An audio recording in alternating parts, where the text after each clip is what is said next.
I just dyed my greys by mixing SoColor pre-bonded permanent dye with cream peroxide, which I think is just developer. This time I used a higher percentage of this than this, and it ended up darker and it worked better for me. I thought this color, medium brown mocha, was too light, but it all depends on how much of this stuff you put in. And it does say peroxide.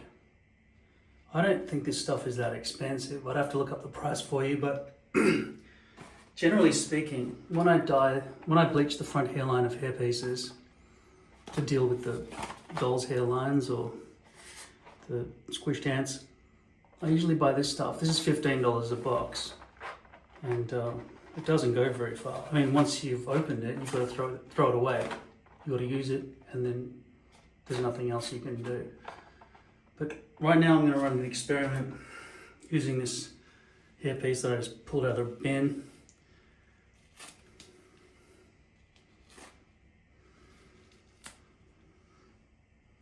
I tried to clean it, but then I realized I couldn't be bothered. So now I'm going to use this in an experiment. Just going to dunk that in there like that. I'm going to put this aside and just use this. Can this bleach the hair? Because I can take the lid off this and put it back on and just keep reusing it all the time. So it would be a dream come true if this stuff really just makes things blonde.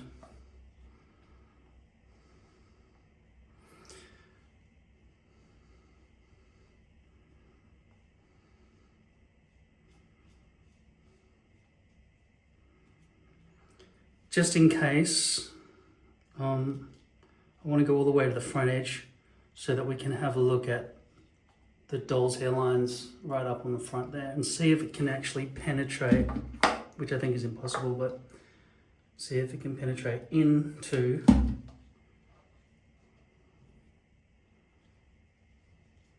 the plastic, into the poly, and bleach the actual roots. I'm pretty sure that's impossible, but it's worth doing this experiment so that it covers both of those experiments simultaneously. First one is, will it make the hair blonde just by itself? And secondly, can it penetrate down with the hairs into the area underneath the poly, which would just be a dream come true. Now, I don't even know if that's going to turn blonde or not. I'm going to wash my hands because I think that's poisonous. And I'll come back after I'm finished watching Andor. Okay, it's been about an hour. I'm not really seeing any color change, which is strange. Looks just as dark brown as it was to begin with.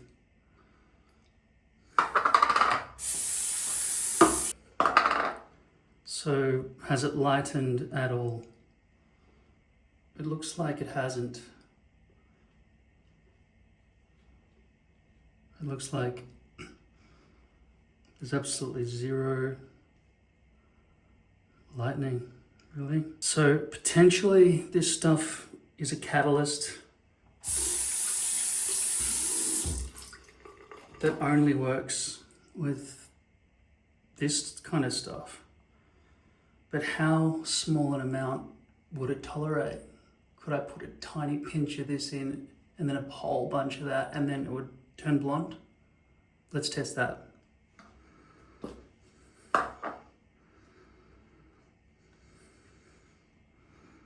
Oops. So I've just dyed my hair dark brown with this stuff, okay? And that's peroxide cream developer or something. That's a really small amount, right? But perhaps the molecules in there can infuse in there maybe, I don't know. Because we are going for a very light brown. It doesn't have to be dead blonde anyway, right? So let's try lots of that and a little bit of that. That's the fraction. potentially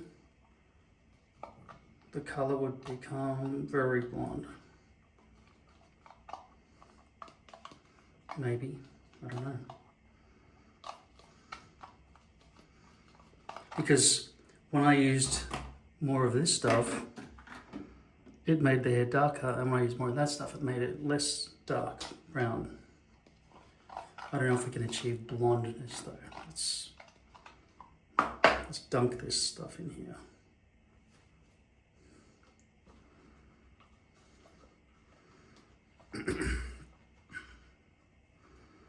I'm just going to smother it completely. It's been half an hour. Doesn't look like it's getting any lighter. It makes me wonder if this particular hairpiece is not something that can be dyed because they made it with clothing dye, but I don't think so. I think I got rid of all that bad batch. If they make hairpieces with clothing dye, you can't use hair dye. You can't use hair bleach to make clothing dye turn colorless.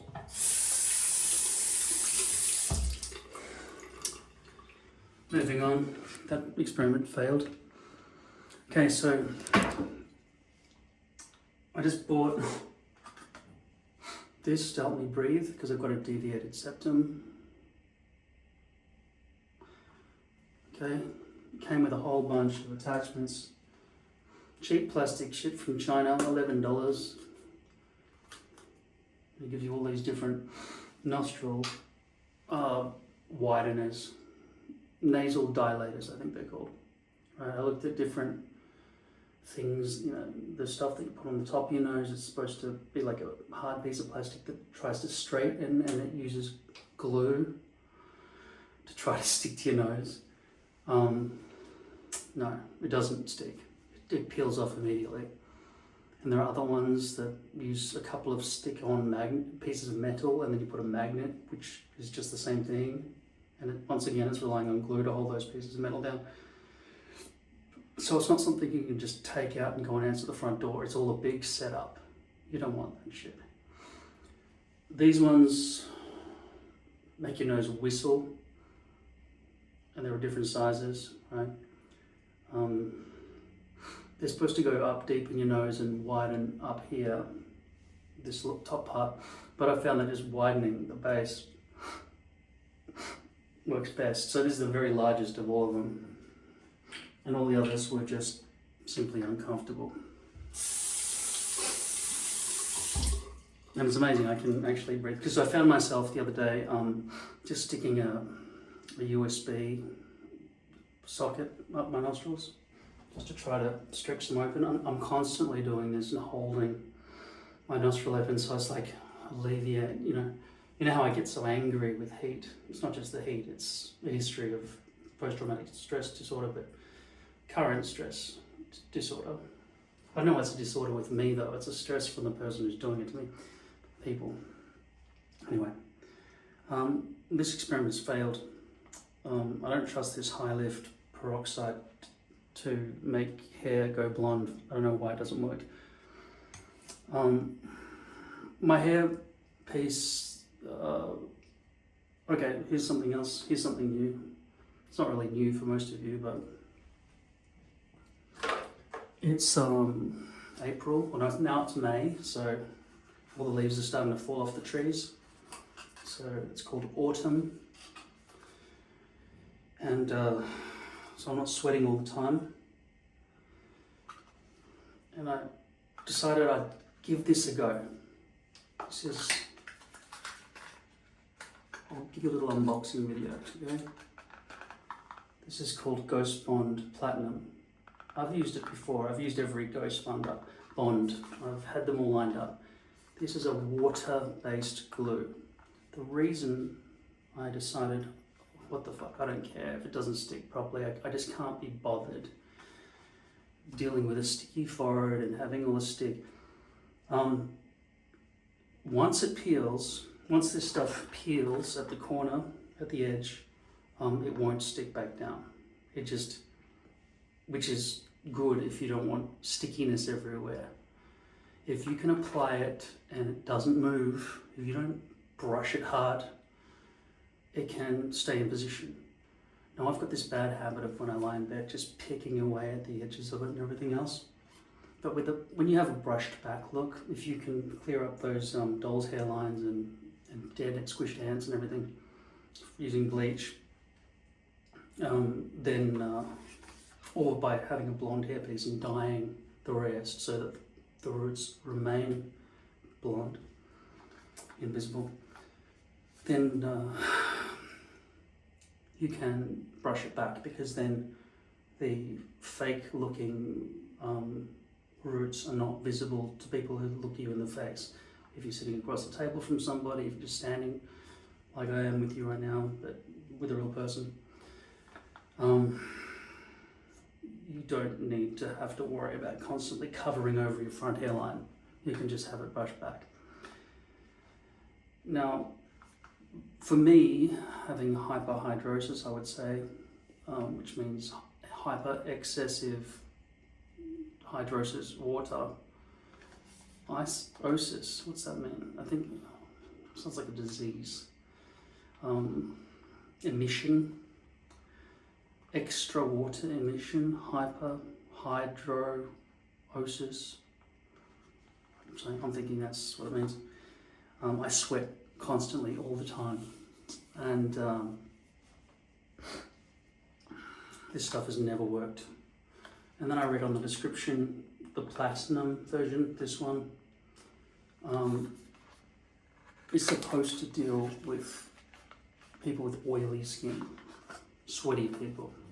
I don't know why they don't use the word sweat, but as always with these products, the writing is ridiculously small. And on the bottle, I mean, I would have to wear 5 pairs of glasses stacked on top of each other to see if that's even writing from a human being, rather than just lines, tiny little fine lines. Impossible to read. Now this stuff is water-based glue. Amazingly, you take it dries on the top, and you've got to squeeze really hard, and then just use baby wipes to just pull out the bit that's caked over on top.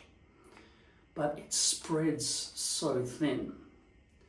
But once you put it on, you don't wait 15 minutes, you wait about an hour, because that's how long it takes to dry. Now, because the first time I put this on, I just lathered it like I would with Ultra Hold, which is an acrylic-based glue, the one that I usually use in this container. I don't know where the one with packaging is, but I always put everything into a squeeze bottle like this. This already comes in a squeeze bottle, so I don't have to transfer it. It's white and not clear, but it doesn't look white after it dries. And also, what I was about to say is, I tried to apply it using just my finger and around the edges of the hairpiece. Like, say, for example, I take a hairpiece like this, I drew a spiral, and then I started spreading it with my finger everywhere. There was just so much of it, just from a tiny few drops. And then I thought, okay, well, my finger's obviously a big, meaty thing that is no good for this job. So I tried using a lipstick applicator just to get around the edges and everything and distribute it all nicely.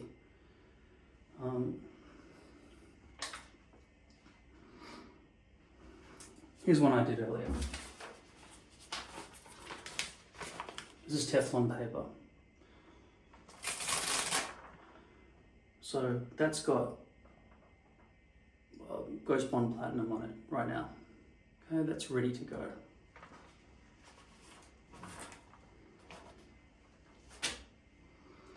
But it's, the instructions for putting this on were always ambiguous to me. 4 coats, 1 hour in between each coat for it to dry, in between each coat. That's 4 hours before you, while you're walking around, not able to touch or move or put even a hat on down to the front door while you're putting this stuff on. And then somebody else said, yeah, 4 coats, wait 20 seconds in between each coat. It's like, why don't you just do 4 thickness levels of 1 coat? It's the same thing, right? If it's only 20 seconds, I don't understand how the molecules are lining up on top of each other with those instructions. Surely it's better to do 4 coats. But I saw some guy on YouTube, I'd like to give him credit, can't remember his name. I was flicking through YouTube hair videos and stuff. And he basically just coated the poly base, like I just showed you, all over. Then he applied glue to the back, to the hairline, to the perimeter, all the way forward, except not along the front hairline, just in case he overshot and it went into the forehead area. So he just stopped the glue before he got to the front hairline. So this gave us sort of a double adhesion. The stuff that's sort of microscopically clinging into the micropores in your scalp, and then secondly, the stuff that's stuck to the hairpiece itself. That's just 2 layers. One's gone into the micro pores of, well, you can't pre-glue lace, but and cleaning any glue out of this is just a joke. You sit there with a toothbrush, like shrimp salad. I just, no, you do it to poly, right? And then that's one, it goes into the micropores of that. Then you do another layer on your skin that goes into the micropores of your scalp. And then so you've got an upward facing sticky side and a downward facing sticky side. And you just mate the 2 together with a bit of alcohol spray. He didn't use alcohol though, which was very brave of him, because the moment it touches, it's, you know, not maneuverable. So I used some alcohol, and it wasn't a problem. I placed it on, and in winter, I haven't really been sweating. It's not winter, it's autumn, but I'm not really sweating that much, so it seems to hold so long as I don't flick it around and pick at it and so on. Eventually though, a little corner on the edge, because I have such sharp corners on each side of my front partial, rather than having a, say, full topper, right, which is rounded edges, and it's not as easy to get a corner up on that as it is to get on these. So I keep thinking I might redesign my hairpiece to be a 3 1/2 size, which is a shield shape, which is probably the best, but would cost me double, because that's 2. So if I took something like a rectangle, which I invented, and Lord Hair Nasal, a rectangle of hair, and I chopped out a bunch of them, I wouldn't get as many of these shields as I would get of these leaves. Now the whole reason I went to a full topper, that's been cut out from my invented bald area, which I had to shave out. So I created a shave zone artificially by just looking at any kind of density changes, and it was basically shaped like wide at the front and then going into a narrow line, so it was a T shape basically. And then I shaved all the rest of the hair out, but I never knew exactly where to shave, and I had to invent this elaborate sealing mirror camera setup so that I could see the back of my head and everything. Some people actually just hold up a mirror with their hand and do everything else with their other hand so that they can see the back of their own head, and they really can't even see the back center of their own head. They're just sort of seeing side angles of things. So I gave full instructions on how people can build this for themselves. I tried the tripod, I tried the microphone stand, you know, all these different things. At least use a microphone stand. You can get them pretty cheap, less than $50. Just a cheap microphone stand. It'll at least support a mirror. That'd free up your hands. And you just mount the mirror onto like an iPad holder, like that, right? Like I could take, right, that's where I put my phone, and that's where I put my iPad, and then I can see the back of my own head using the camera on the phone, and it beams wirelessly to the iPad. But if you took a mirror, you could, that mirror, which I've blue tacked, and I can't be bothered removing it, that would clamp inside there, fine, right? And there are attachments that you can get that go on the back of iPad holders that would attach to a microphone stand, and then you would just position it.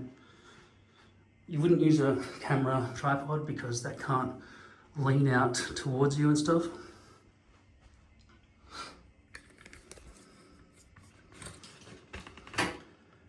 So you use a microphone stand.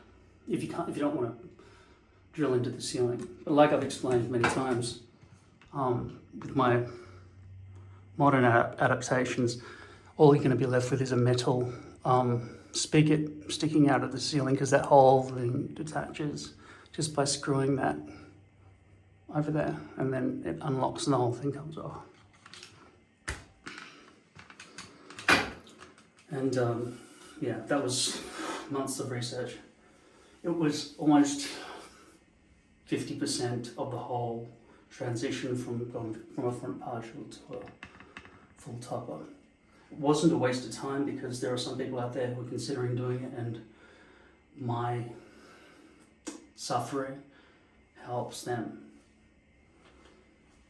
So I wouldn't buy the lace one probably anymore. I would buy the poly version of this, because the hairs are all going to be V-looped. So this is knotted, but pretty much everybody who makes poly hairpieces, except for the, they're called the Neo Mirage from La Vivid. So the Neo Mirage from La Vivid does actually have knots, and it's poly, but that's very rare. Usually it's V-loops, which is just V, and then it's held in by a bit of plastic all the way along. I don't know how many hairs, 50,000 hairs per hairpiece, I don't know, 100,000 hairs. And so, did we switch to a different camera now? Look fucking weird. Let me try to zoom. Switch camera, did that just flick?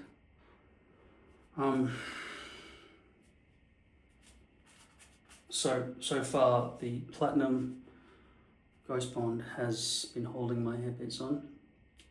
I just took the whole thing off because the edge had been picked and it was flapping, and I tried to apply more glue, and I'll explain how I did that in a second. But even by applying more glue, it didn't stick back down. So I had to take the whole thing off and clean all the glue off it, which wasn't that easy. I used C22. I'd love to be able to take off this awful nozzle. You can see, I mean, the Walker Tape Company just cut corners on everything. This actually is not from the Walker Tape Company. Pretty much everything else I use in terms of products, pretty much nearly everything, like Ultra Hold, C22, Lace Release, all these sorts of things, they're all from the Walker Tape Company.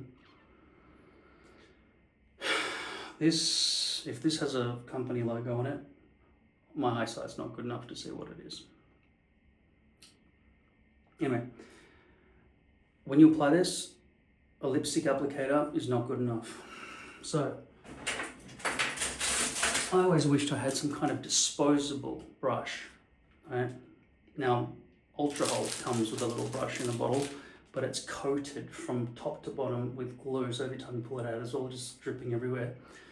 So I ended up moving it onto this, and then in conjunction with lipstick applicators, I would smother this shit all over everything. And you can see the viscosity, the thickness of that liquid there. This is more like cream, but very thin cream, like very lightweight cream. So I thought, okay, how much does it cost for a cheap brush? I thought like a paintbrush or something would cost about, I don't know, $15 for a brush. But I got 100 brushes for $10 off Amazon. I'll put the link in the description. Amazing. I can't believe how cheap they are. Amazing. And because it's water-based, I can just rinse this under the tap and keep using the one brush forever, it seems. Amazing. So, this plus this. So, when I put it on the second time, I'd learned my lesson, don't put a giant spiral because it's too much.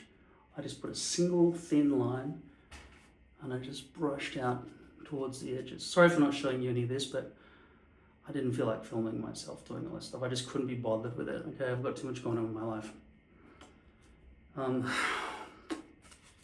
That really works fine if you're not sweating. If you're sweating, you're fucked. I don't think this glue would do much for you. And also the thing is, when it lifts, it doesn't stick back down.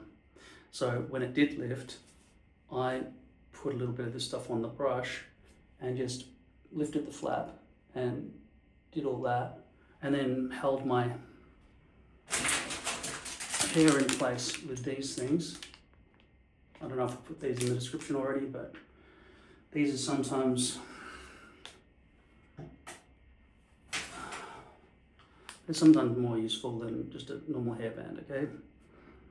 Because you just want to clip something like that and you don't want to have to angle the whole hairband over your face diagonally. So you take a bunch of these things and you just hold your hair in position with these.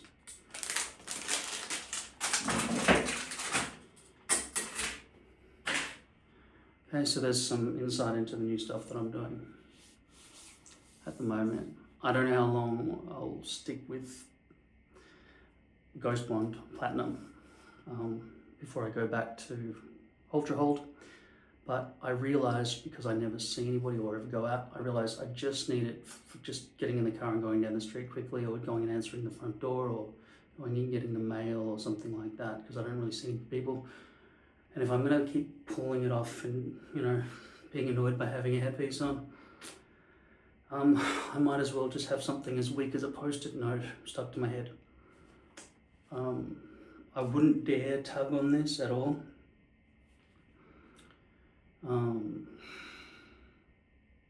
Ultra Hold gives you a second, third, fourth chance. Once it flops up, you can stick it, just press it, right, and it stays. But it's always sticky and yucky, whereas this sort of just dries as hard plastic. Now for the first 24 hours, you're not supposed to sweat or have a shower. And I used to think, okay, what does it matter if you have a shower? Because it's poly, the plastic is sealing the gap.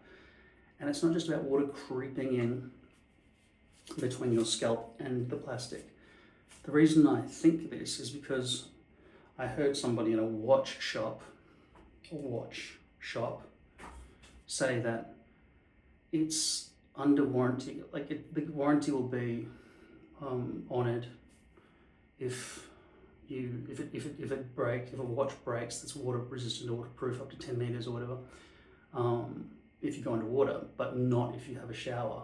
I was like, what the fuck's the difference? And apparently the difference is steam. Steam can get into places that water can't quite effectively, which is why you can go and have a shower with your watch on and it fogs up on the interior, whereas you could go and have a bath with it and there's no problem. Steam can just seep in. So yeah, that's why avoiding a shower or something like a steam room, that's bad for your first 24 hours of wearing one of these things. And I haven't really exercised to the point of sweating in it, but I usually sweat just by standing up. And a lot of the time just from sitting down. Most days I'm just lying in bed, just waiting for my family to come back. Or to die, either or. This is how this is going. That's now been an hour.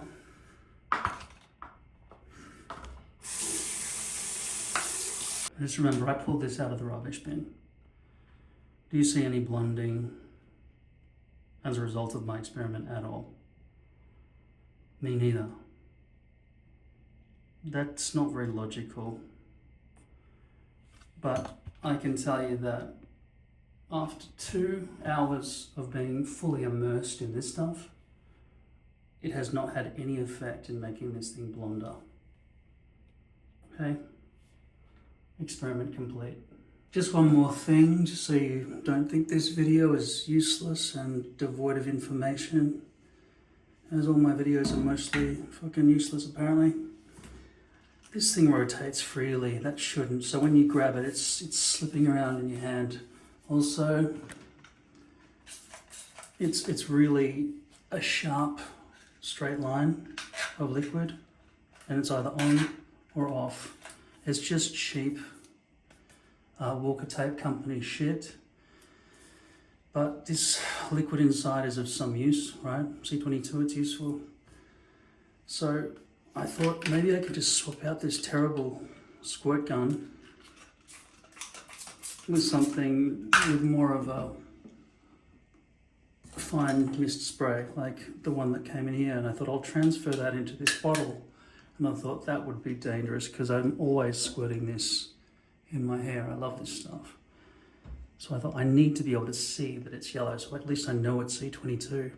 So what if I just take this and try to put this on there, and the lid just doesn't fit. But then I went rummaging around and I found my old water bottle, which is just dirty and gross. So I thought maybe this one will fit. As you can see, that's a different sized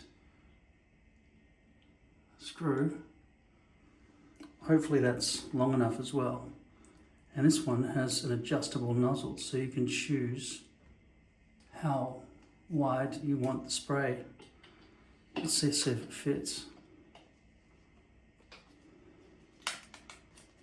Well, it fits over the top bit. I don't know if that's tight enough seal.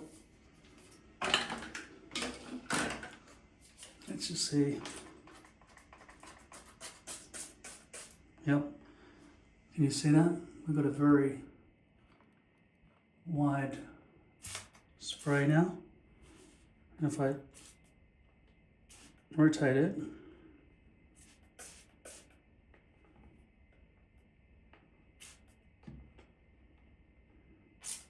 you can see when in a straight shoot line. So I've got all the options now to go sharp, which I would never want, and then I go fine mist. So I think I've solved that. I'm not sure if that's leak proof. Looks like it is. So I'll just leave that in there and then keep this nozzle.